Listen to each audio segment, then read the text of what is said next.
When you hear the word Buddhism, what comes to mind? Maybe it's a monk in saffron robes meditating in silence, or perhaps the serene smile of the Buddha beneath the shade of the Bodhi tree.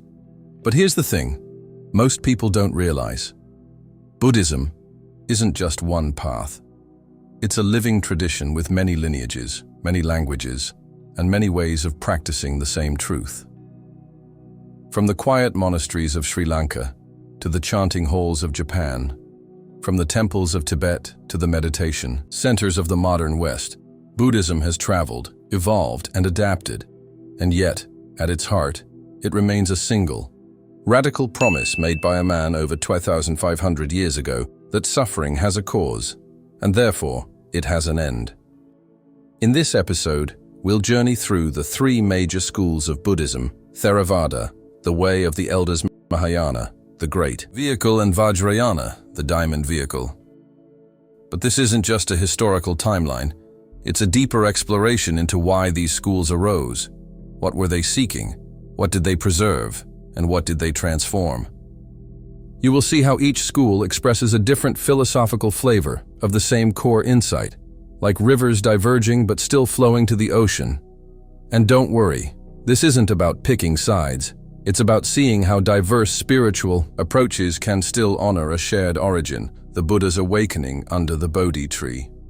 In his book, The Foundations of Buddhism, scholar Rupert Gethin reminds us that to speak of Buddhism as if it were a single entity is misleading.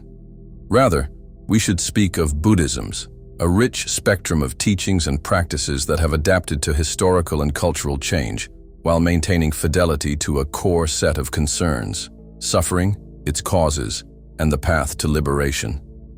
Similarly, Donald Lopez Jr., in The Story of Buddhism, suggests that understanding these schools is not about classification, but about seeing the Buddha's teachings as a living tradition, one that breathes differently across lands and centuries, yet still teaches the art of freedom. Before we begin, I welcome you all at the School of Buddha. We explore the various secrets of Buddhist teachings in multiple ways. On this channel, we discuss philosophical teachings, daily life lessons, learn from the lives of great human beings, and also practice guided meditation together. If you are new to the channel, please subscribe so that you do not miss on any important updates. Let's begin now on our quest to why did Buddhist schools emerge? When the Buddha passed away, something extraordinary happened. Instead of his teachings ending with him, they began to multiply, like ripples moving outward from a still center. His disciples, men and women, monks and lay people, didn't see Buddhism as a fixed doctrine to be frozen in time. They saw it as something to be lived, embodied, and transmitted through memory, practice, and communal dialogue. So within just a few decades of his death, the Buddhist community began gathering to recite and preserve the teachings. These were the famous Buddhist councils. The first council was said to be held just months after the Buddha's passing. But with no written scriptures yet, the teachings were memorized, chanted, and handed down through oral tradition. And here's where things get interesting. As centuries passed, more councils were held, but so were disagreements. Disagreements not about whether to follow the Buddha, but about how best to interpret his words. Should monastic rules be flexible or fixed? Should meditation be central, or should wisdom come first? Is enlightenment a personal goal or a universal calling? These weren't minor footnotes. They reflected fundamental questions about the path itself. The result? The first major split in the Sangha between the Stavira, means elders, who emphasized conservatism and monastic discipline, and the Mahasamgika, means great community, who were more open to adapting the teachings. Over time, these early divergences evolved into distinct schools. They didn't think of themselves as separate religions. They thought of themselves as different expressions of a shared truth. And when Buddhism began spreading beyond India, into Sri Lanka, China, Tibet, Southeast Asia, and eventually the West, each region interpreted the Dharma through its own cultural lens. Imagine translating deep spiritual concepts into Chinese or Tibetan or Sinhala for the first time. The metaphors shift. The practices evolve, but the essence, the suffering, the Eightfold Path, the liberation, it stays. So if you're wondering why Buddhism has different schools, it's not because someone got it wrong. It's because people kept asking new questions, based on old wisdom. They weren't trying to break away from the Buddha. They were trying to keep him alive. Historian Gregory Chopin famously noted that our understanding of early Buddhism is shaped not by a single pure lineage, but by a mosaic of textual communities. The first great split in the Buddhist community came a few centuries after the Buddha's death, often categorized between the Stavira and Mahasamgika factions, leading to the early formations of what would become Theravada and Mahayana traditions. According to Paul Williams in Mahayana Buddhism, The Doctrinal Foundations, this divergence wasn't simply doctrinal, but existential, a deep inquiry into the purpose of practice. Is liberation a personal goal or a universal mission? So, Buddhist schools emerged not because people disagreed with the Buddha, but because they were trying to keep the spirit of the Buddha alive, in their own time, in their own way. Diversity was not the failure of Buddhism, it was its flowering. Let's start our journey with the oldest living form of Buddhism, Theravada, which literally means the teaching of the elders. If Buddhism were a vast tree, Theravada would be its deepest root, the school that traces itself back most, directly to the early monastic communities established just after the Buddha's death.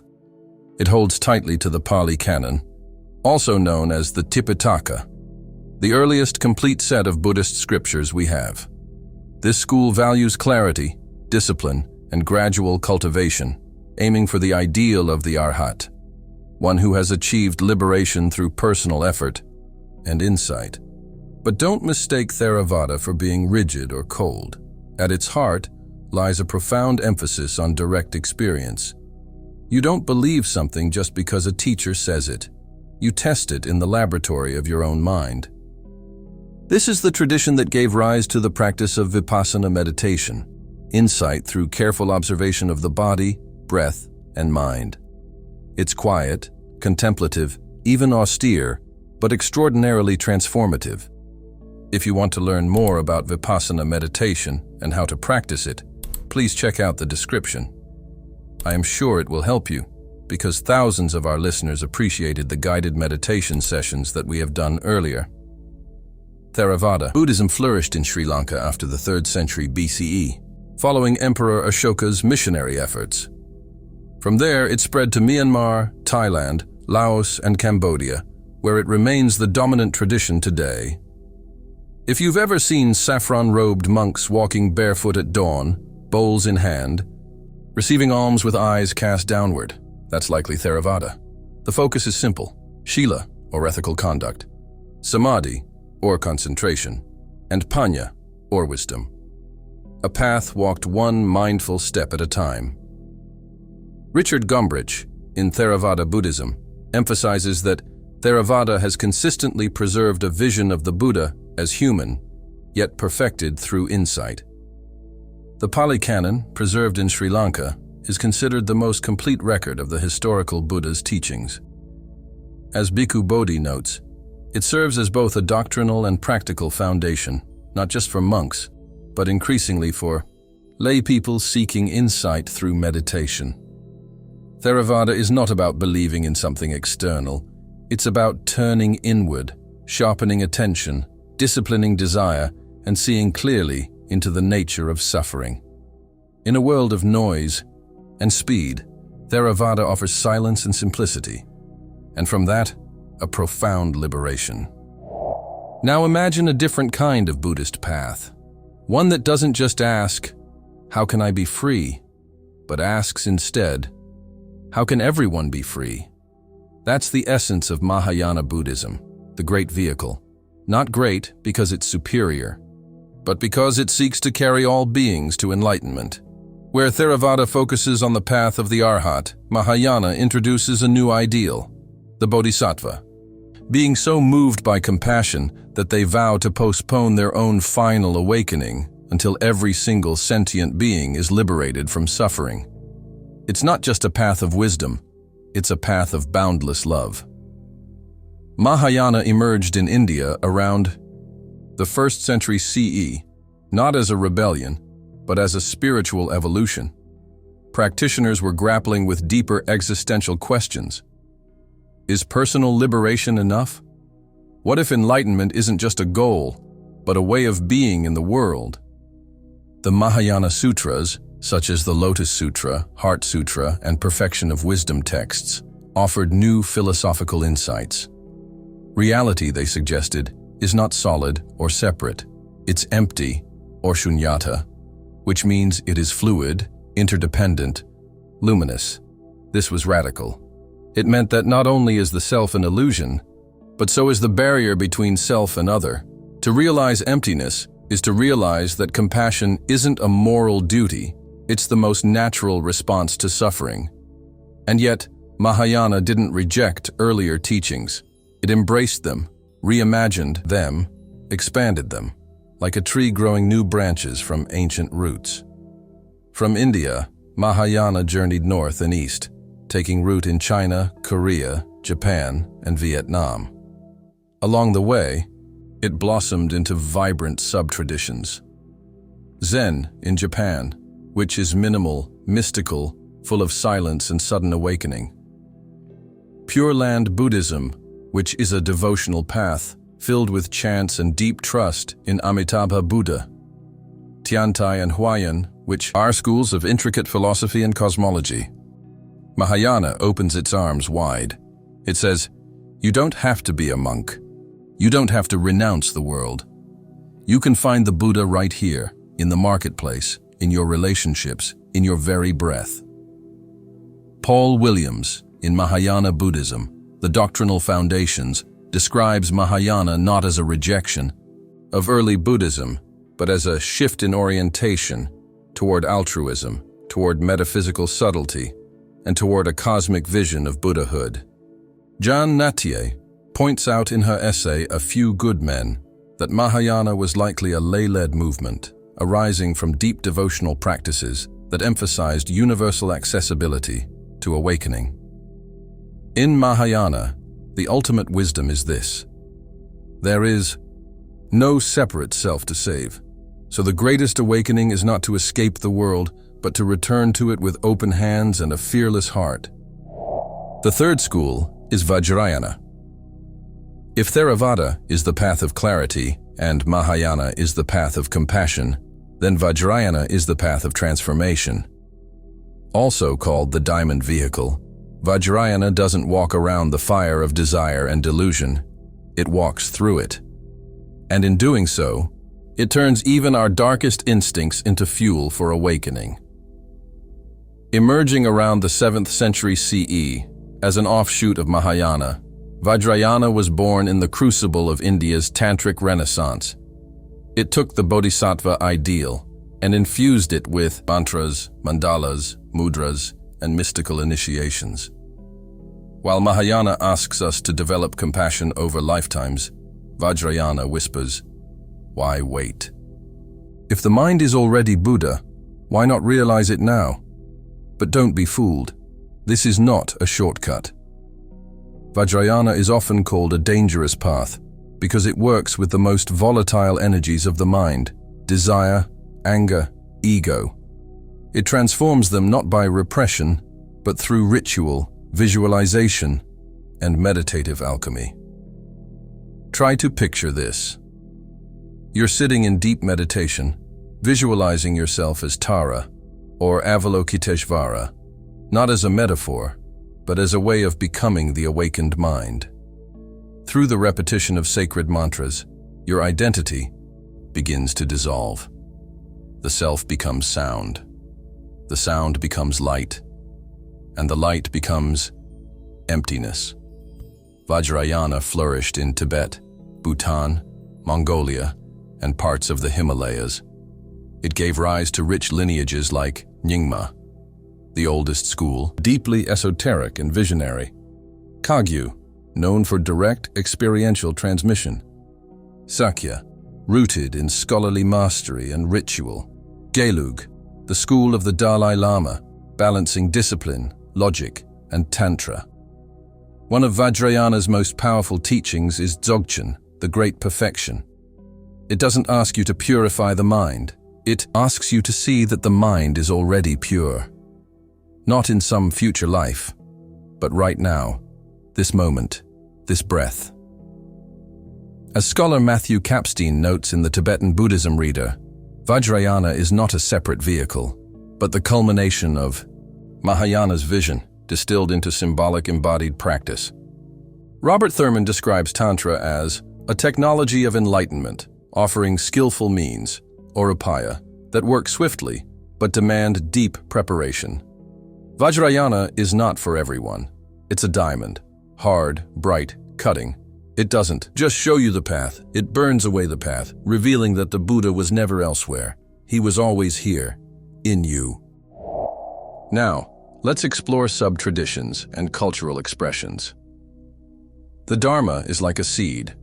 When planted in new soil, it doesn't grow into the same plant. It listens to the earth, feels the weather, and blossoms in unexpected forms. That's what happened as Buddhism traveled across Asia. It didn't impose itself. It merged, adapted, evolved, becoming something beautifully local, yet unmistakably Buddhist. First is Zen. The sound of one hand clapping in China, Mahayana mingled with Taoist thought, giving rise to Chan, later known in Japan as Zen. Here, language began to fall away. Logic was pierced by paradox. Monks meditated facing walls, not reading texts. They asked questions like, "What is your original face before your mother was born?" Zen is a rebellion against overthinking. It seeks direct experience, satori, or sudden awakening. In silence, in sweeping the floor, in drinking tea, you meet the Buddha. As D.T. Suzuki put it, Zen is not some kind of excitement, but concentration on our usual, everyday routine. Second is Pure Land, the power of devotion, but not everyone seeks silence. Some seek grace. In Pure Land Buddhism, popular in China and Japan, practitioners place their faith in Amitabha Buddha, chanting his name, Namu Amida Butsu, as an expression of devotion and surrender. The goal? Rebirth in the Pure Land, a realm of radiant clarity where enlightenment becomes easy, like remembering something you already knew. For many, especially the poor and illiterate, Pure Land was not a lesser path. It was the path of the heart. Next is Nichiren, the voice of the lotus. In 13th century Japan, a reformer named Nichiren declared that all teachings could be distilled into one powerful scripture, the Lotus Sutra. He taught that chanting Nam-myoho Renge-kyo would awaken the Buddha nature within anyone, here and now. His movement became a social force, emphasizing inner dignity and personal empowerment, especially among common people. Next is Tibetan lineages, mandalas of the mind. Meanwhile, in the high Himalayas, Tibetan Buddhism was weaving Mahayana and Vajrayana into an intricate tapestry. Mandalas, mudras, oracles, sky-gazing practices. The Dalai Lamas emerged not just as spiritual leaders, but symbols of compassion in action. Each Tibetan school carried its own flavor, some mystical, some scholarly, all deeply rooted in lineage and transmission. Heinrich Dumoulin's Zen Buddhism, A History, shows how Zen arose as a radical simplification of Mahayana, favoring meditation over metaphysics. James Ford and Charles Prebish, in the Routledge Handbook of Contemporary Buddhism, argue that these sub-traditions reflect Buddhism's incredible ability to translate wisdom into culture without diluting its depth.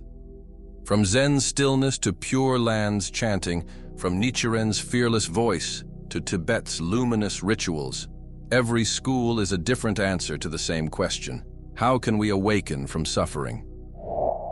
So now we've journeyed through the major traditions of Buddhism: Theravada, Mahayana, Vajrayana, and their vibrant sub-traditions. But how do they actually compare? Are they contradictory, competing, or just complementary? Imagine 3 people climbing the same mountain. One takes a long, gradual path through the forest. Another climbs with the help of companions, pulling others as they go. A third takes a risky, vertical ascent using ropes and gear. They might use different tools, face different challenges, but the summit is the same. That's Buddhism, not one truth but many skillful means, what the Buddha himself called upaya, different paths for different temperaments, cultures, and needs. Let's take a moment to draw the lines clearly, not to separate, but to understand the different paths Buddhism has offered across time and space. Theravada Buddhism, often called the Way of the Elders, is the oldest surviving tradition. It centers around the goal of becoming an arhat, someone who achieves personal liberation through disciplined practice and deep insight. Its teachings are rooted in the Pali Canon, and it's strongest today in Sri Lanka, Thailand, Myanmar, Cambodia, and Laos. The path is contemplative, minimalist, and focused on mindfulness, ethical living, and monastic discipline. Mahayana Buddhism, the Great Vehicle, takes a broader view. Here, the ideal is the bodhisattva, a being who delays final liberation to help all others awaken. It embraces a vast collection of scriptures called the Mahayana Sutras, filled with cosmic imagery and philosophical depth. You'll find Mahayana flourishing in China, Japan, Korea, and Vietnam. It's expansive, often devotional, and deeply philosophical, exploring compassion and the nature of emptiness. And then there's Vajrayana, the diamond vehicle. It combines Mahayana philosophy with powerful tantric rituals and meditations designed to transform the mind quickly and directly. The practitioner doesn't just learn about the Buddha, they become the Buddha through visualization, mantra, and energetic practices. It's practiced in Tibet, Bhutan, Mongolia, and across the Himalayas, and is often seen as the most esoteric and symbolic of all schools. It's intense, richly layered, and designed for rapid, radical transformation, if one is prepared. So yes, the tones are different. Theravada is quiet and methodical. Mahayana is vast and inclusive. Vajrayana is symbolic and alchemical, but they're all maps of the same mountain, different trails, same summit, different chants, same silence. Yet beneath these differences lies a common heartbeat. Suffering is real. It has causes. It can end. And there's a path to its end, a path of ethical living, mental training, and wisdom. All traditions hold fast to the Four Noble Truths and the Eightfold Path. All point to the emptiness of self, the impermanence of life, and the potential for liberation here and now. As the scholar Damien Keown notes in Buddhism, a very short introduction. The various schools of Buddhism are not so much rivals as different responses to the problem of suffering, each with its own insights and strengths. So whether you sit in silence, chant a mantra, visualize a deity, or simply breathe with presence, you are walking a path that began under a tree in India when a man awoke, not to power or fame, but to truth. Buddhism has always been a tradition of adaptation without abandonment. It listens to the world, evolves with the times, and yet never forgets its core. And today, it's doing that again. In the last 100 years, Buddhism has stepped outside temples and monasteries into psychology clinics, secular retreats, university classrooms, and mindfulness apps. Words like karma, nirvana, mindfulness, and letting go have entered global vocabulary. The image of the meditating monk now sits beside neuroscientific brain scans and TED Talks. But this isn't Buddhism becoming diluted.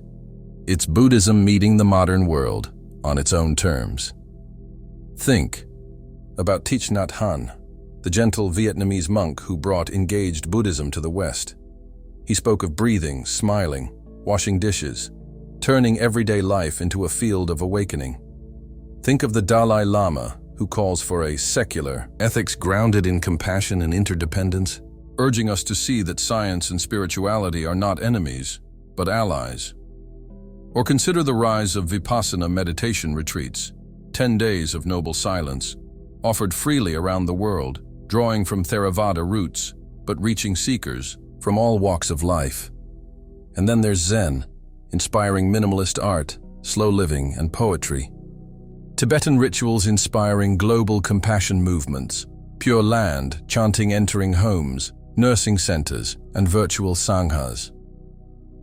In The Making of Buddhist Modernism, David McMahon explores how Western interest in meditation, psychology, and individual experience has reshaped Buddhist practice, often emphasizing mindfulness while downplaying metaphysical elements.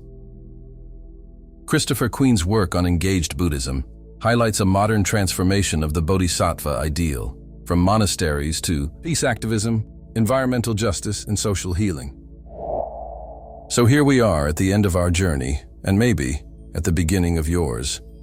We've walked through ancient forests and Himalayan peaks, stepped into monasteries, chanted mantras, and sat in silence. And through it all, one thing has remained: Buddha's invitation to awaken.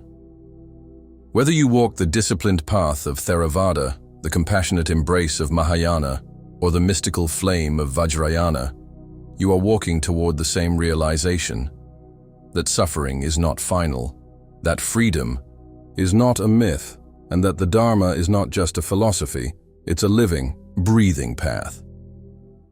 The schools of Buddhism may differ in method, language, or symbolism, but they are united in essence: wisdom, compassion, liberation, and maybe that's the deepest teaching of all, that truth doesn't need to be uniform to be universal. If you found this journey meaningful, please take a moment to like, share, and subscribe to the School of Buddha. Your support helps bring more of this timeless wisdom to others seeking depth in a noisy world. We'd love to hear from you. Which Buddhist path speaks to you most? What questions do you still carry? Drop your thoughts in the comments. We read them all.